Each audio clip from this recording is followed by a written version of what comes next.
My name is Kris Gethin, and what I aim to bring to you is inspiration, motivation from clients, everything that will allow you to evolve as a human being. Welcome back to your show. Oh, thanks. Thanks for having me on. Glad you can make it again. Yeah. Thanks for having me on again. This is actually going to turn into a show called Questioning Kris over coffee. That's what we've decided. So no more Kris Gethin podcast, Questioning Kris. Yeah, I came up with that when I was on the shitter yesterday. Quite easy, quite simplistic. I usually come up with my best ideas there. Why don't we have this next time on the toilet? Maybe we could. I spent enough time on there. Why not? Do 3 episodes back to back. I'll be on the toilet upstairs. You can be on the toilet downstairs. We'll have a video camera in front of each of us. I think that'd be great. Ice baths, maybe. We'll try that. Right. Well, I hope you've been enjoying the show so far. And if you're new, if this is the first time you're listening, welcome. Hope you enjoy it. We are outside another coffee shop, which is why you may hear this atmospheric noise. Hopefully it's not too disruptive for you. Yeah, usually people in the UK like to do pub crawls, but we're doing coffee shop crawls now to see how many episodes that we can get from various coffee shops around Boise. Yeah, exactly. Around the world. We've done London. Yeah. We started off at Costa Coffee, then we went to Push and Pour, and now we're here at Urban Fox Boba Tea. Yeah, so if you are a coffee shop owner, either here in Boise or I was going to say Dallas, because we'll be there next week, but this will be out after then. Yeah, this will be out. I was going to say, give us a holler. But I'll be in Mumbai, but you'll have to come over and do that one then. Yeah, exactly. Yeah, so that's a big update then. Shall we tell people? Yeah, for sure. If people ask, I tell them, I'm going to Mumbai for 3 months. That's it? That's it, yeah. Just got to travel around. No, there's a guy that I transformed, a good friend of mine, Mr. Riddick Roshan. I transformed him, God, it must be 10 years ago now. And we've stayed in touch. We speak on the phone and whatnot. So here I am. I was supposed to go over and help him before COVID, but then something called COVID just swept the world and prevented any of us from traveling. So now it's happening. So I'm heading back over there again for 3 months to transform him, shed some fat off for a roll. I know. The dream team's going to be back together again, you and Riddick. Yeah, the team's back together. I know. The boys. I know. The boys are back together. Yeah. That's going to be exciting. It's going to be exciting for me. Exciting for you. Yeah, excited for you because you've got a little holiday all by you and Slay. Yeah, I'll be calling my friends. Hey guys, I have nothing to do for the next 2 months. I got no babysitting duties. Yeah, right. No, I'll be coming over to Mumbai in no time. Don't worry. Yeah. I'm excited to see what life is like. Being Kris Gethin in India. So any Indian listeners out there, let us know if we decide to do the podcast in India, who do you like interviewed? Great question. Tag him. Look at this guy coming up with stuff on the fly. You're not even on the shitter. Not even on the shitter. Yeah, I come up with them. It's the cognitive cloudy from my pre-workouts kicking in. Exactly. That's a great question to everybody in India and all the Indian listeners around the world. If there's somebody there, nobody's close by because I guess getting anywhere in Mumbai is a trek. Yeah, but you'll have to come to me. I'll be staying at actually I won't tell you. I'm not going to tell everyone shit. I know where I'm going to be staying, but I'll just let the people know who are going to get interviewed where I'm staying. Exactly. Yeah. Well, you might be wondering what we're doing here right now, and we are going to have a topic to discuss with you today. And mainly what I wanted to question Kris about is just his various training clients. So if you don't know already, this is the world's #1 trainer in the world sitting next to me. Self-proclaimed. Yeah, when I say I've been voted by world's #1, I'm being voted the world's #1 trainer on 2 platforms. Yeah, KrisGethin.com and healthkick.com, cage.com. No, I have been voted, but the thing is, I didn't rig those voting systems. I know voting is usually rigged. Oh, please. It is. It is here in the US. There's no doubt about it. So maybe it was rigged. I don't know. But someone voted for me. Maybe it's my mum, like 1,800 times voting. Yeah, maybe it was her. We'll have to thank her for that. But nonetheless, he is a great trainer, and he's trained a lot of people over the years. And while he's really good at never telling me anything that you shouldn't hear from a trainer, you know, because I always wonder sometimes, like, do people talk about me? Like, does my wax person, does she talk about me? Does she talk about? I don't have one of them. Wow. Does she talk about the stuff dramatic. she sees? So people talk, right? A little bit. But he's always been very respectful, always good. He's never has said anything about his clients that is in a negative. But there's definitely a difference between like what you'd say is like a desirable client or a favorable client compared to the clients that just piss you off. And even though I know that you go through a rigorous process to determine if someone is going to be a good fit for you as a client, at the end of the day, whether they will actually be a good client is up to them and how they interact with you. And so in saying that, you know, I just wanted to start maybe first with like the positives. Like, what are your favorite qualities about a good client? What makes a good personal training client? Obedience. I don't mind clients questioning me, obviously, and asking why they should be doing something. But, you know, what I really like is a client that is desperate to transform.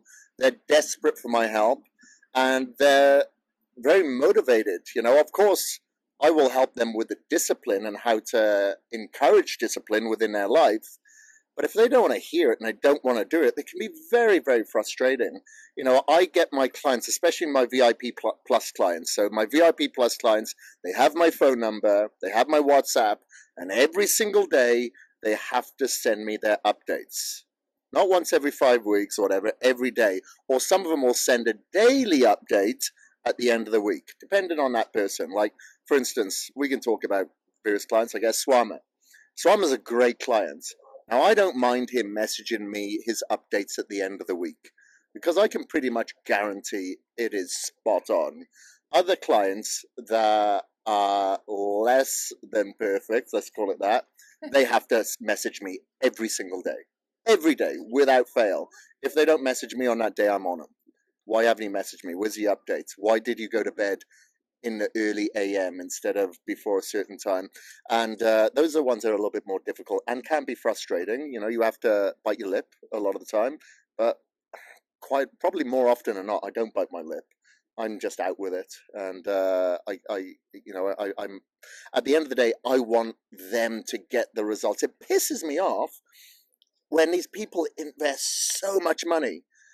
Sometimes those people have a lot of money, so they don't value the money and the effort that they should be putting in. You know, of course, if there's somebody out there that has hardly any money, they're scraping together that investment, then again, it makes no difference to me. I still want them to get the most out of their money. At the end of the day, I got to be selfish because their results reflect on me. If they get shitty results, that reflects really badly on me. I'd love to use their before and after pictures if they allow that, if they give me the option to do so. But if then they're constantly fucking up, they're using travel as an excuse, they use any excuse under the sun to go to bed late, and, it can be frustrating. It can piss me off. And, many occasions I've said, here's your money back. Here's another trainer that I'd suggest, because I just can't be asked with it. My time is very, very valuable, and I want them to value theirs. That answer the question? That answers my question. There's a lot of other questions I want to package off of that. But you said obedience is going to be your number one thing for a good client. What else? What other qualities? I like it when they have a positive outlook towards what we're trying to achieve. I hate it when they're just like, oh, this is so difficult. Oh my God, this is so hard. Oh, I'm just so lethargic. It's like, Jesus Christ, you don't even know what hard is. This is nothing. You're living in a real world, remember? You've got a roof over your house, got a roof over your head. You've got air conditioning. You've got Netflix. You've got whatever you want. Yeah. All I'm asking you to do is go to the gym for an hour and fucking eat these meals. It's not hard. It's not hard. And some people will have the outlook of, yeah, this is great. It's good. I appreciate it. I've got chicken and rice, even though it is pretty plain and is bland. At least I've got a meal in front of me, because some people don't know where that next meal is coming from. So I appreciate the positive and the hunger in people. You know, if that person is, you know, in the beginning, there's a lot of people out there that are fragile. They don't want to do a cold shower. They don't want to do an ice bath. But if they're willing to give it a go, the chances are they go over that tipping point and they're good now. I don't think I've ever had a client that goes, yeah, I want to do ice baths. None of them. But when they start doing it, then they start doing other things. They don't hit that snooze button. They go to bed early. They eat their meals on time, you know, even on a weekend. You know, it's a 7-day a week as opposed to the 5-day. A lot of people have this calendar. It's 5-day a week. It isn't. It's a fucking 7-day week calendar, you know. That's one thing. And I like it when people are very intuitive to their body. So, of course, I'm training people online. I'm not there in person. So I have to constantly get feedback. Does this exercise work well for you? Is this muscle group sore after you've trained it? If not, let's change it. Let's constantly work around that. And it makes it very easy for me then, if they're very intuitive. You know, for instance, we spoke about Riddick earlier. He's very intuitive to his body. He knows what exercises work and what don't. So, you know, that makes it very easy for me then to apply. That's cool. Well, I want to go back to what you said about clients who are obedient versus the clients who aren't obedient. And a lot of this obedience is, I mean, you've given them a list of things they have to do in regards to biohacks, lifestyle changes, like whether that's going to bed an hour early or shutting off your screens an hour before bed, taking, like, even stuff like having apple cider vinegar, like small little changes they can make that aren't even like drink this protein shake, because it's never about that. It's like, can we make these small changes in your life that you should be doing, that you could do even without my help? You could know to go to bed earlier. You could know to drink more water. You don't need a trainer to tell you that. But now that you've hired one to tell you this, why is it that some people don't listen? Like, why is it that some people aren't obedient? Like, they've obviously wanted a change. They obviously said, I need help. I don't know what to do. Tell me what to do. And here's money to tell me what to do. Why are they now not listening? I think people have their priorities all fucked up in this world. They really, really do. Like the client that I'm not going to name any names, the client that I was speaking to yesterday, he only just realized because he had something bad happen to him in his business. For a little while there, and he's just come to the realization now that I don't need 11 cars. He's got 11 cars, 11 vehicles, because he's always searching for the next thing. So that's the priority of his importance. And a lot of people don't put themselves as a priority of importance, so they don't want it bad enough. These kind of people always look for the shiny objects, so they will constantly message, and they'll see something that I've posted and go, "Oh, if I buy that, should I? Would it help me? Could I buy that? Would that help me?" Thinking that they can purchase their health and purchase their physique. It's the application of the free shit that is difficult is what will help them. We got a siren coming here. Hopefully, people can still hear me. When they always try to bypass the difficult stuff and try to see if they can purchase their transformation. You know, whether it be bloody red light or brain tap or fucking a supplement, whatever it is, and it's not.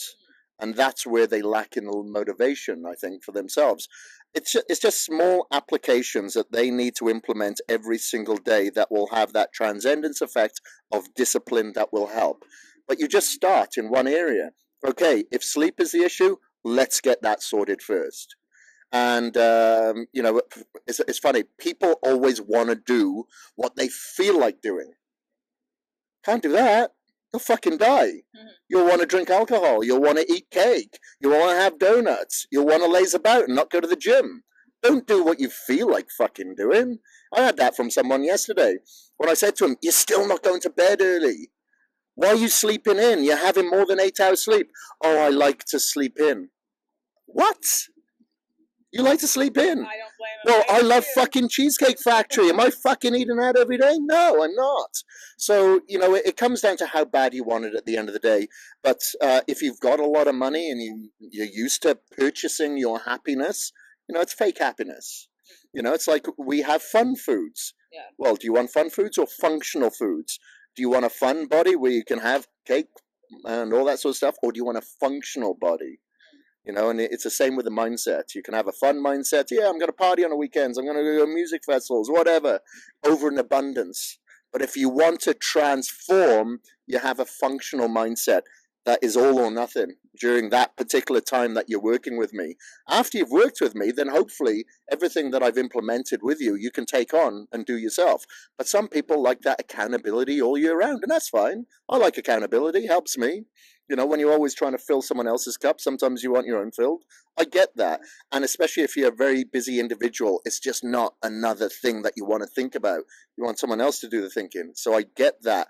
But you still have to want it yourself. You can't just call a personal trainer and think, okay, now I'm going to transform because I've hired a personal trainer. No, it's like you going to get a Ferrari and thinking, oh, now I can drive like Lewis Hamilton. No, you have to fucking learn. You have to apply it every day so you know how to get the most out of that Ferrari. Otherwise, you might as well just drive that fucking Hyundai behind you because you drive it the same way. You know, we spoke about this analogy with Adam. You know, you're not going to use a Rolls Royce if you've got fuck all money to take the kids to school. You know, when something else could just do the same job. But if you really want to get the most out of that car, then learn how to fucking drive it. The chauffeur can't just do everything. Would you say there's like a big trust component too? Like perhaps, you know, it's not just the people, because like, yeah, there's the group of people who just have the money in the world, can just continue putting money towards personal training, not actually achieve results. But there's also the people there that don't have the money really and have really like, you know, put their backs on the line to like come up with this money for this transformation, and yet they don't do it either. You know, so it's not just the people who have the most, it's the people who have the least. They also still don't get the results that they want because they still don't want it that bad. Do you think though there's an aspect of trust? Like, do you think when you hire a trainer such as yourself, you need to say, I trust you? Because if you're telling me you have to stop eating this and you have to stop eating that, and I don't trust you, then I'm probably not going to do that, right? Yeah, you have to trust the trainer. Why would you get into that relationship? It's like getting into a relationship with a woman or a guy and going, oh, I don't trust you. Then why are you in that relationship? Get the fuck out. If there's any doubt in there whatsoever, don't have that relationship with that trainer. You have to completely put your faith into their devotion, you know, devote your faith into their process. You know, I've seen it 100 times over the years when people get ready for bodybuilding shows. And, you know, I'd always wonder about this. When I was getting ready for a show, I didn't ask anyone for their opinion because I didn't want it to fuck up my opinion. Yet I see people getting ready for a show and they've got a trainer and they'll come up to me and say, hey, what do you think about this? You know, I'm thinking, why are you asking me? Don't fucking ask me. You've got a path that you've dedicated yourself to in the beginning, then continue to follow down that path. Because if you start getting opinions from everybody else, now you're going to start to doubt yourself and the best intention that you started with 12 weeks ago, 18 weeks ago, a year ago. Because obviously as you diet down as well, you're a little bit lethargic, you're emotionally charged, people like attention, so they're looking for attention, pat on the back or whatever it may be. It's like, no, put your fucking blinkers on. Whatever your goal was here, and you wrote down that whatever that goal was, that has to be the same to the end. Otherwise you won't know what fucking worked and what didn't. You start getting this opinion, and this opinion, now you're fucking lost. Yeah. You know, you just stick to one, but, you know, you've got to have faith in that trainer. And if you've done their research and you've seen what transformations that they've produced with other clients, you know they know what they're doing. There's no doubt about it. They know what they're doing. But this happened several weeks ago. So I'm working with a client who's just absolutely phenomenal, really, really good, doing exactly what I tell him, always has done. Yet he had a couple of friends sign up with me. Now, they had the opinion, they told this other guy, oh yeah, it didn't work out for us. You know, he wasn't getting back to us when we wanted a response via email, blah, blah, blah. That person told me. And I was like, that is bullshit. Here are all the emails. I responded within 24 hours, but this person didn't do what I told them to do. And this person went AWOL, didn't even respond to my last message. It's those people that you just can't help. You just cannot help because they do not want to help themselves. They're not prioritizing their health. They're not prioritizing their goals, whatever they want. They're coming up with justifications for their weaknesses. And that's what it is, call it, it's black and white. It's fucking weak. It is so fucking weak. If you're telling me that there's materialistic things in your life that are more important than your life, you've got your life fucked up. If you want to feel good about yourself, have confidence, have blood flow to your brain, feed your brain with the right nutrients, and of course, maybe you've got deficiencies that you need to work on. Let's work them. When you feel your best and you are living your best life, as it were, you're going to do everything so much better. You can earn more because you're doing your job better. You're going to be a better partner because you're going to feel better about yourself. You're going to be a better person to be around for your friends because you're feeding your lifeline.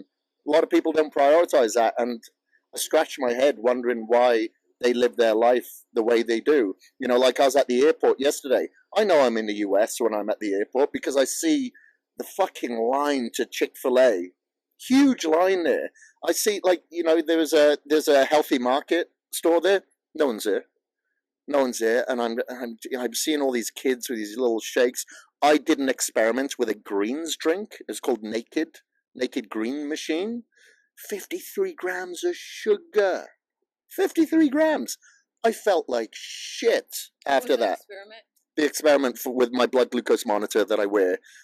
Because people are asking for it, and I felt terrible, lost my appetite, I got so hot and sweaty, and that is the healthy version. People just need to be educated, because I'm thinking, the way that I felt on that flight, I'm like, people must live like this and feel like this all the time. How the fuck do they live through life like that? I don't know. It's very hard for me to relate, but I do these things so I can relate a little bit better and get them out of that slump and the fog that they're in right now. Sorry, I keep on going off on one. No, keep going. I'm glad this has inspired you too. It's getting me sucked up for my fucking back workout I got. That's right. We're both drinking pre-workout now, actually, getting ready for this. But no, that's really good, because I think one of the things that people don't realize when they're like, I need a personal trainer, I want a personal trainer, is really what they're getting themselves into. I don't know if they just think that getting a personal trainer will make them want to be more healthy. No, you're still going to want to be a lazy slob, whether you hire a personal trainer or not. It's you going beyond yourself, because I think one of the other things I've noticed too, and I want to touch on this, is that I've had some friends who they've reached out to me and they want to buy training packages with you for their partners, whether that's their husband or their wife or something like that. And I'm always like, yeah, that's a really nice gift, but will they actually use it? And, what do you think about people gifting personal training with you? Is this something that you encourage or discourage? I'd encourage it, but they obviously have to have a conversation with their partner first. It can't be like, hey, I've just got you a puppy, but you're living in a one-bedroom apartment and you haven't got approval from the landlord. Well, that's not going to work. It's the same. You've got to have a conversation with their partner. Like, I got you training sessions with Neil, true. And that's a good move, wasn't it? Yeah, that was. Yeah. So, there's things like that where it can work. It can go against you, but sometimes it works. Like, I've had people do that with me, and, we've had great transformations. That's absolutely awesome, because maybe they're not, gelling with the trainer that they've got. Maybe they're a little bit too grey, because a lot of trainers will say, oh, well, you screwed up. It's okay. Let's start again Monday. And they, people recognize that they don't want that. And I'm not going to give that. I'm going to be like, you fucked up. And this is why you fucked up. And write down how you feel at this moment. Bottle it. Because the next time that eventuality comes up, you need to have that emotion attached to this situation. So then the likelihood of you repeating that is less, and some people prefer that. So, I think it's a good idea, but you got to have that conversation. It's like if there's swingers, you couldn't just take your wife to a swingers party and say, surprise, probably wouldn't go down well. You never know. Never know. Just kidding. Yeah, no, I think that's something to think about, because I always wonder that, should people be buying personal training on their own because then it's coming from them, or can it be a good thing if it's gifted? But yeah, I think you're right. It comes down to the conversation. Now, one of the things I wanted to know, are who are the people you do not want contacting you for personal training? Obviously, that's something where people are like, what are you talking about? You want everyone, right? But you don't actually. Who don't you want to be training? Yeah, so we have an application process So at the moment, we are running a 125-day transformation. And the winner, so we're accepting 22, I think it's 22 clients. 22 clients we're accepting for that. And the winner gets flown out here to Boise. They'll win, we'll work out, we'll pay for the hotel, pay for the flights. They get featured in an international magazine, and they'll also get like $1,000 worth in supplements and prizes. All right. Now, out of the 25 people that we've accepted, we probably have over 100 applicants. So we turn away a lot of people, and a lot of it comes down to their mindset. Finding out exactly what they're willing to do, what they're willing to apply, what they're willing to prioritize in their life. Knowing, I don't care if you've got a holiday coming up. I don't care if you travel with your work. Are you able to commit to this? Are you able to commit to these cardio sessions, to these training sessions, to this many meals? And a lot of the time, people just can't. So those are the people that, I'm not saying that's bad, but you're just not right for me. Because in order for me to get amazing results out of you in several months, that would take some trainers maybe several years, there cannot be any screw-ups. It's not as if that I give you cheat days. A lot of people come to me and say, oh, can I have cheat days? No. You'll have to go to another trainer for that. Can I follow on your training pattern this type of diet? No. I need you to have more glycogen. Of course I do programs specific for people that are on keto, that are carnivore, intermittent fasting, diabetics, or whatever. Of course I can work around that. That's not a problem. But if people aren't willing to apply what I suggest every single day, then it's not going to happen. Now, I understand some people are shift workers, so you can't get to bed at 9 o'clock at night. Fine. But if you've got a normal working pattern, let's say it's a 9 to 5, I need you in bed by 9. And if you cannot do that one simple, easy thing, don't want to work with you. Don't want to work with you. You're wasting my time. It may seem stupid, but I know if that person is up early in the morning and they're up late at night, that's a lot of cortisol that is flooding their body, because that artificial light is penetrating their skin, penetrating their retina. Their cortisol levels are higher, so if they're eating later at night, they're more insulin resistant, so they're not able to burn the fat. So I'm like, hey, your meal cutoff is 7 o'clock, so I can't have you eat up until 1. So it's little things like that, I guess. I'm a stickler. The devil is in the details. People see these details as being nothing, but when you accumulate them every single day for 3 or 6 months, it adds up.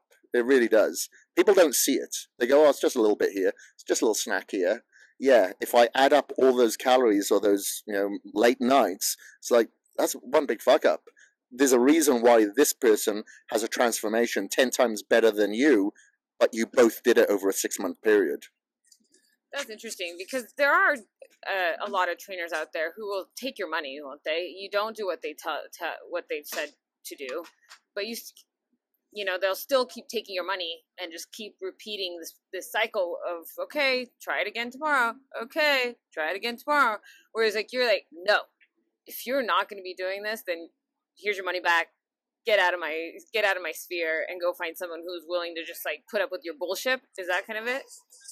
Yeah. It comes down to enjoying your job. Of course, I enjoy my relationships with my clients. That means more to me than the money.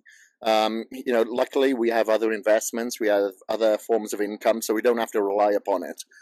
So I'm able to turn away clients. Because in doing so, I only work with quality that's going to kind of nurture me and people that I can nurture. There's going to be a lot of trainers out there, obviously, that rely on this as their income. And, I'm not shitting on a lot of trainers. Some great trainers out there, phenomenal trainers. But there's a lot there online that have no qualifications. They have no experience. Maybe they can get themselves in shape. Maybe they got great genetics.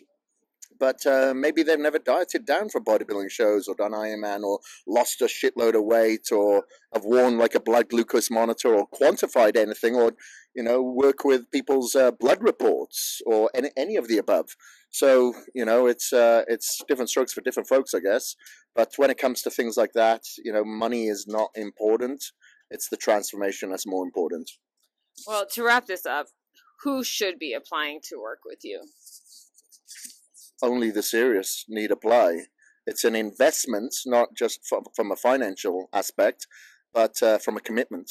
You have to be 100% committed. And you can't give me the excuse, oh, my culture loves food. Oh, I like to go out on a Friday night because my business partners get me to go out and whatnot. If you are easily encouraged and distracted, don't bother. But if you're easily encouraged by others, don't bother. But if you're absolutely 110% serious, and I can give you the accountability, I can show you how to apply discipline and create discipline, then holler. Holla. And we'll be putting the link where you can holler down below in the show notes. I want to thank you guys again for joining us for this show. Please go ahead and leave us a review if you haven't already. Share this episode with a friend. Just give us some sort of social love and let us know you're out there. Let us know you're listening and that we're providing you with something that can get you through cardio, get you through commutes, get you through whatever you're doing and wherever you are listening to the show. Yeah, we'll get you through a conversation with the post show behind the scenes here. That's a commitment. Can't believe the post show is not around anymore. If any of you guys watch the post show, 24/7. I live the life. If any of you watch the post show while it's on bodybuilding.com, please let us know. And if you have any of the footage, let us know as well. Oh, yeah. Richard Barnett's gonna watch. All right, thank you ever so much. I appreciate that, Sunshine. And until next week, we are out. Thank you ever so much for listening. My name is Kris Gethin, and I am out.